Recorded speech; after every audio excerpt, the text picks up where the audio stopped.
1982 সালের 2রা ফেব্রুয়ারি বাংলাদেশের ময়মনসিংহ জেলায় জন্মগ্রহণ করেন আরিফিন শুভ। তিনি বাংলাদেশের একজন জনপ্রিয় চলচ্চিত্র অভিনেতা এবং টিভি অভিনয় শিল্পী। আরিফিন শুভ বিনোদন জগতে পা রাখেন মডেলিং দিয়ে। পরবর্তী টিভি নাটকে তিনি তার শক্ত অবস্থান ধরে রাখেন। সে সময় অনেক নাট্যকার ধারণা করেছিলেন বড় পর্দায় অভিনয় করলে তিনি সেখানে একটা ভালো অবস্থানে চলে যেতে পারেন, কারণ আরিফিন শুভর হাইট, ফিগার, ডায়লগ ডেলিভারি সবই নায়কের মতো। এভাবে কিছু কিছু নাট্যকারের ভবিষ্যদ্বাণী কাজেও লেগে গেল। আর এ কারণে 2005 সালে মডেলিং দিয়ে ক্যারিয়ার শুরু করা শুভ 2010 সালে খিজির হায়াত খান পরিচালিত জাগো চলচ্চিত্রের মাধ্যমে বড় পর্দায় তার যাত্রা শুরু করেন। যাত্রাটা তেমন ফলপ্রসূ না হলেও কয়েক বছর বিরতির পর 2013 সালে চলচ্চিত্র পরিচালক শফিউদ্দিন শফিক পরিচালিত পূর্ণদৈর্ঘ্য প্রেম কাহিনী চলচ্চিত্রে খল চরিত্রে অভিনয় করে বিশেষ প্রশংসা করেন এই অভিনেতা। এই চলচ্চিত্রে তার সহশিল্পী ছিলেন শাকিব খান ও জয়া আহসান। এরপর থেকে তাকে আর পেছনে ফিরে তাকাতে হয়নি। সে বছরই দেবাশিস বিশ্বাসের ভালোবাসি জিন্দাবাদ চলচ্চিত্রে অভিনয় করেন শুভ।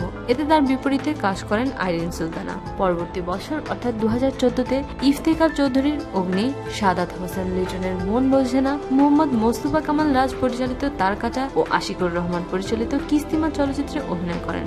2015 সালে শিহাব শাহিন পরিচালিত ছুঁয়ে দিল মন ও ওয়ার্নিং চলচ্চিত্রে কাজ করেন আরিফিন শুভ। ছুঁয়ে দিল মন চলচ্চিত্র দর্শকদের ব্যাপক সাড়া পায় এবং এরই মাধ্যমে মেরিল প্রথম আলো পুরস্কার জেতেন শুভ। এরপর 2016-তে আশিকুর রহমান পরিচালিত মুসাফির ও অনন্য মামুন পরিচালিত অস্তিত্ব চলচ্চিত্রে অভিনয় করেন। এছাড়াও দীপঙ্কর দীপন পরিচালিত ঢাকা অ্যাটাক চলচ্চিত্রটি রয়েছে মুক্তির অপেক্ষায়। আরিফিন শুভের আলোচিত নায়িকাদের মাঝে নিয়তিতে জলি, অস্তিত্ব ছবিতে তিশা, প্রেমী ও প্রেমীতে নুসরাত ফারিয়া, অগ্নিতে মাহিয়া মাহি উল্লেখযোগ্য। তবে আরিফিন শুভকে সব থেকে বেশি মানিয়েছে জাকিয়ার বাড়ি মম এর সাথে। দর্শকরা মম ও শুভ জুটিকে নিয়ে বিশেষ আশাবাদী। তবে শুভ দেখতে শুনতে নায়কের সব কোয়ালিটি বজায় রাখলেও অধিকাংশ পরিচালক তাকে ভিলেন হিসেবে যায়, কারণ শুভকে অ্যাকশন দৃশ্যেই বেশি মানায়। অনেকে বলছেন এ কারণেই নাকি শুভর বাংলা সিনেমায় ব্যস্ততা বাড়লেও হিট সুপারহিট নেই বললেই চলে। যদিও আরিফিন শুভর একটা বিশাল ফ্যান ইতিমধ্যে তৈরি হয়ে গেছে। এমনকি রংবাজ 2-এ শাকিব খানকে হটিয়ে শুভকে জায়গা দেওয়াটাকে শুভর অনেক বড় বিজয় হিসেবে দেখছেন তার অন্ধভক্তরা। এদিকে বড় পর্দায় অভিনয় ছাড়াও বাংলাদেশের প্রথম অ্যানিমেশন চলচ্চিত্র ডিটেকটিভে একটি চরিত্রে কণ্ঠ দিয়েছেন তিনি। উল্লেখ্য, আরিফিন শুভ 2005 সালে মডেলিং শুরু করেন।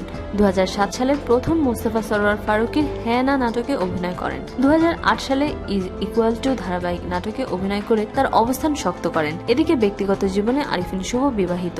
2015 সালে অর্পিতা সমাদ্দার নামে একজন ফ্যাশন ডিজাইনারকে বিয়ে করেন তিনি। শুভর বিরুদ্ধে এখন পর্যন্ত কোনো স্ক্যান্ডাল বা গুজব শোনা যায়নি। ব্যক্তিগত জীবনে একজন সৎ ও দয়ালু মানুষ হিসেবে তার রয়েছে পরিবার ও বন্ধুদের কাছে বিশেষ সমাদর। প্রিয় দর্শক, আরিফিন শুভের সংক্ষিপ্ত জীবনী নিয়ে আপনার যে কোনো মতামত শেয়ার করুন আমাদের সাথে। শোবিজের আরো নিত্য নতুন খবর জানতে আমাদের সাবস্ক্রাইব করুন, লাইক দিন এবং কমেন্ট করতে ভুলবেন না।